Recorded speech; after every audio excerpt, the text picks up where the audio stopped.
मेरी लड़ाई किसी से वहाँ है नहीं और मुझे लगता है कोई कंपटीशन है ही नहीं। एक जन सैलाब उनके प्रति उमड़ रहा है देश में, तो हम लोग के लिए बहुत आसान होगा। कोई चैलेंज नहीं है। जहाँ तक वहाँ लोकल सांसद की आपने जो बात की, तो वो महाराजगंज के लोग भली भांति जानते हैं कि वो किस प्रकार के हैं, नकारा हैं एकदम। बड़ा प्रोजेक्ट वहाँ लेके आते हैं कि युवाओं को कुछ रोज़गार वहाँ मिलता है और बड़े कॉन्फिडेंट हैं कि बड़े मार्जिन से तीनों सीट जीतेंगे। पनोरमा ग्रुप, जो सोचता है वो करता है। आपके अपने सपनों का आशियाना। नमस्कार, मैं चंदन झा। आप देख रहे हैं भारत लाइव। मेरे साथ मौजूद हैं अभी बात करने के लिए महाराजगंज के कांग्रेस कैंडिडेट आकाश कुमार सिंह। आइए उन्हीं से जानते हैं जो इनकी तैयारी कैसी है, क्योंकि इनके लिए नया क्षेत्र है। क्योंकि ये इससे पहले एक बार लोकसभा चुनाव बिहार में लड़े हैं, मोतिहारी से लड़े हैं, फिर अब ये महाराजगंज से इस बार कांग्रेस ने इन पर विश्वास जताया है। आइए उन्हीं से बात करते हैं जो महाराजगंज में इनकी तैयारी कैसी है। महाराजगंज का चुनाव तो काफ़ी कॉन्टेस्ट वाला है, क्योंकि दो राजपूत और दो भूमिहार के बीच में लड़ाई है। आप हुए कांग्रेस से, सच्चिदानंद राय निर्दलीय से हैं, फिर उसके बाद रणधीर सिंह हैं, प्रभुनाथ सिंह के पुत्र निर्दलीय लड़ रहे हैं, और बीजेपी ने दिया है सिग्रीवाल जी को।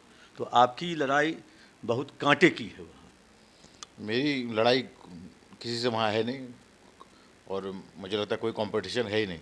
जिस प्रकार से हमारे पार्टी के नेता श्री राहुल गांधी जी इस देश में पॉपुलर हुए भारत जोड़ो यात्रा करने के बाद, 4000 किलोमीटर पैदल, फिर उसका जो सेकंड वर्जन था भारत जोड़ो न्याय यात्रा, 6000 किलोमीटर गाड़ी से, 250 के आसपास डिस्ट्रिक्ट्स उन्होंने टच किया। तो जैसा एक जन सैलाब उनके प्रति उमड़ रहा है देश में, तो हम लोग के लिए बहुत आसान हो गया है। अभी अब प्रथम फेज़ अगर देखें देश का और बिहार का भी, तो आप लोग सब चर्चा तो कर ही रहे हैं मीडिया में कि भाई क्यों घट गया, उत्साह नहीं है मोदी के लिए लोगों में। तो हम लोग सरकार बना रहे हैं देश में और कोई चैलेंज नहीं है। जहाँ तक वहाँ लोकल सांसद की आपने जो बात की, तो वह महाराजगंज के लोग भली भांति जानते हैं कि वो किस प्रकार के हैं, नकारा हैं एकदम। उन्होंने वहाँ कुछ काम किया नहीं मेजर, कोई एक बड़ा उनका उपलब्धि कोई बता दे। सब लोग यही कहते हैं कि अपना शादी विवाह अटेंड करते हैं, सत्यनारायण भगवान की कथा में जाते हैं, और इसके अलावा उनका कोई काम नहीं है। तो क्या सांसद का बस इतना ही काम है कि क्षेत्र में जो न्योता मिले उसमें जाएं? सांसद का काम है मुद्दे उठाना, कुछ बड़ा प्रोजेक्ट वहाँ लेके आते हैं कि युवाओं को कुछ रोज़गार वहाँ मिलता।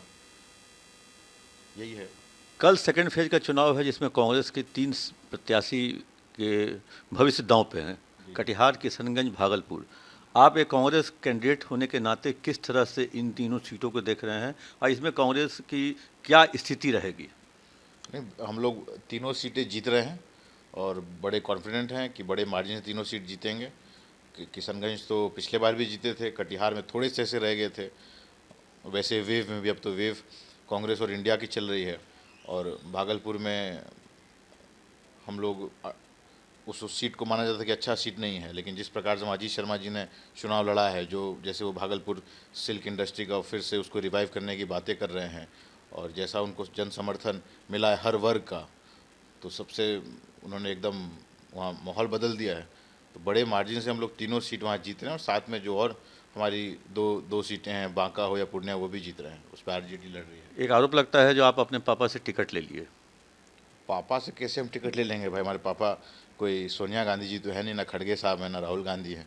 हमारे पिताजी ने, ठीक है हम उनके पुत्र हैं, सब कोई भी फादर चाहते हैं उनका बेटा आगे बढ़े, लेकिन जब मेरा नाम भेजा गया तो एज अध्यक्ष यूनिवर्सिटी मेरा नाम थोड़ी भेजा था, उसमें 7 लोग और थे। कांग्रेस का रूल है ऐसा कि आप एक नाम नहीं भेज सकते।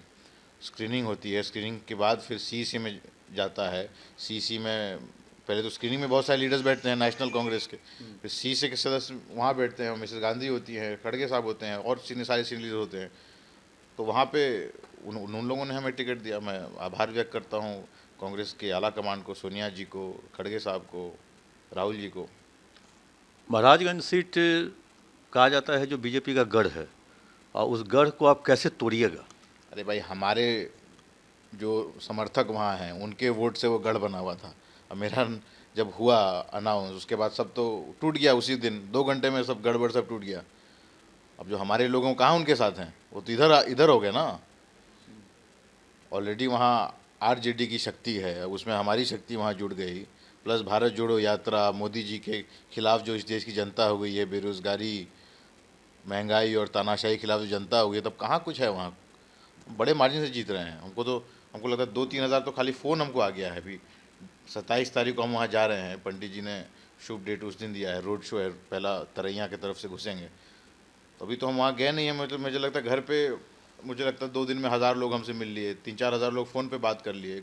वेव चल रहा है वहाँ पे कांग्रेस का, इंडिया अलायंस का, तो कोई कंपटीशन है नहीं। लेकिन एक चीज़ है, छपरा, सिवान, गोपालगंज और महाराजगंज, इस 4 सीट पे कहीं ना कहीं मोहम्मद शहाबुद्दीन हिना साहब फैक्टर काम करेगा क्या? वो कहीं नुकसान पहुंचा सकता है क्या महागठबंधन को? क्या फैक्टर है उनका? मोहम्मद शहाबुद्दीन जी हमारे पिताजी के कलीग रहे हैं और हम लोग सब उनका बहुत ही इज्जत करते थे, सम्मान करते थे। मुझे याद है आज भी, लालू जी अस्पताल में थे दिल्ली में और इनका डेथ हुआ था, शहाबुद्दीन जी का, और मेरे पिताजी उनके साथ उनको देखने गए थे लालू जी को, तो वहीं रोने लग गए लालू जी। मेरे डैड घर पे आके पिताजी बता रहे थे, सब उनके समर्थक थे। तो मेरे पिताजी ने उनको कहा कि लगता है कि शहाबुद्दीन को अब हमसे भी ज़्यादा मानते थे। तब वो थोड़ा अपना ठीक हुए। क्या हुआ अखिलेश, क्या हुआ कि हमको कुछ होगा थोड़ी रोइएगा, शहाबुद्दीन की तो आप रो रहे हैं। तो लेकिन हिना साहब तो नाराज़ चल रही हैं। अब उन लोगों की बात है, मैं उस पर टिप्पणी नहीं करना चाहता। हम इतना कह सकते हैं कि हमारे पिताजी के कलीग थे, बिहार में सब लोग उनको चेहरा जानता था। एक सेकुलर मुसलमान थे और एक मर्द व्यक्ति थे शहाबुद्दीन। आप सुन रहे थे आकाश सिंह को, जो महाराजगंज से कांग्रेस के कैंडिडेट हैं। ये बहुत कॉन्फिडेंट हैं जो ये महाराजगंज सीट आराम से निकाल लेंगे, क्योंकि जो वर्तमान सांसद हैं उनके खिलाफ एक नाराज़गी है क्षेत्र में, क्योंकि उन्होंने कोई ऐसा काम नहीं किया जिससे वहाँ के युवाओं को रोजगार मिल सके। पनोरमा ग्रुप, जो सोचता है वो करता है। अगर ये वीडियो पसंद आई और वह बिहार के राजनीति और बिहारियत से सरोकार रखेनी तो सब्सक्राइब बटन दबा के चैनल के सब्सक्राइब कर ली। ओजे एगो घंटी बा, ओकरा बटन दबा देला से कुल सटीक और मारक खबर रुआ मुफ्त में मिल जाई। अगर रुआ पत्रकारिता के हमनी के नया प्रयोग में सहयोग कर चाहतानी तो ज्वाइन बटन दबा दी। पेटीएम नंबर नोट कर ली 9386816700। धन्यवाद।